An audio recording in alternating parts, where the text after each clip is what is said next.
Dude, I'm still over here building sugarcane farms like it's 2016 or something. I don't know. What in the heck? Or 2018? I don't know. This is blowing my mind. Again, another thing, and this is only maybe like the third item like this. It's so absolutely ridiculously overpowered. There's an airplane. It's so overpowered and ridiculous and game-changing and just game-breaking. I think Minecraft is in Minecraft version 3. I think it went to part 2. They just never admitted it. And then it fundamentally changed from that fundamental change so drastically from its history. Everything changing, being added, and then all of a sudden it was just a whole different. It was like it's like your friend went to college and came back and is completely different, unrecognizable almost. Like you still see that it's them, but you're like, what's still the same? A couple things like core items. Yeah, it's like Minecraft 3. This is nuts. So the mud block now. Are you kidding me with this? Screen just by taking a look at my boots. If you see how much of the boots texture sinks into this dirt block, then I move over here and you'll see that even more of it is sunken into the mud block. So that's a pretty clear sign. It's 1/16 of a block lower than a normal block. So it's not a full block tall. When we step on mud, we slightly sink into it. What this means for mud's technical interactions is that it can be used in tandem with hoppers. If we place a full block of another kind on top of a hopper, let's say we use this coarse dirt for example, any items we throw on the top of that block are not going to be pulled through. This is how... And that's the way it's been since hoppers existed in the game. We've used hopper minecarts for a few different things.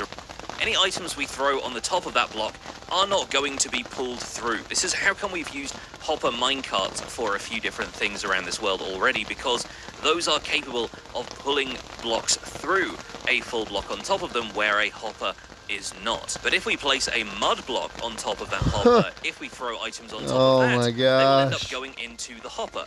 Immediately in my mind I'm like, are you kidding me?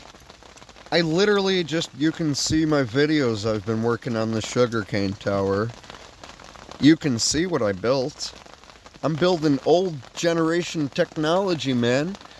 I'm living in the 1950s building Apollo 1 and Elon Musk is launching rockets. What the fuck? End up passing through the mud block because it is not a full block, at least not in terms of its hitbox. And that can come in incredibly useful for things like sugarcane farms. Insane. Because if we place a water bucket down here, it still needs to grow next to water. Yeah. But it is possible for sugarcane. You can plant sugarcane on the mud. Get out, dude. Yeah. And then, I mean, it has to have water. You can waterlog a stair.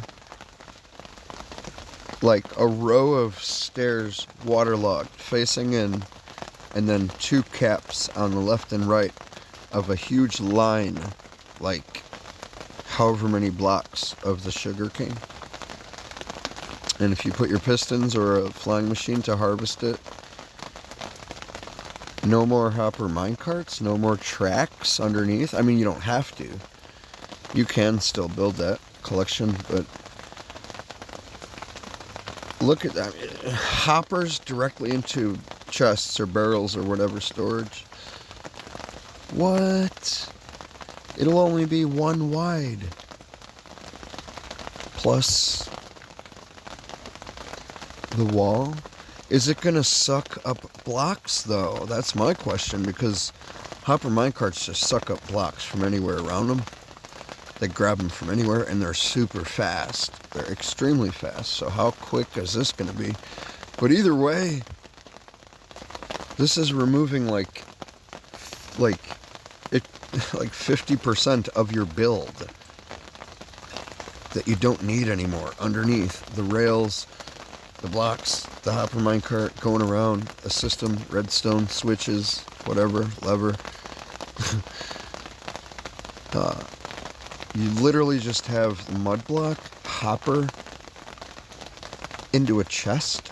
It doesn't even have to be 3 high.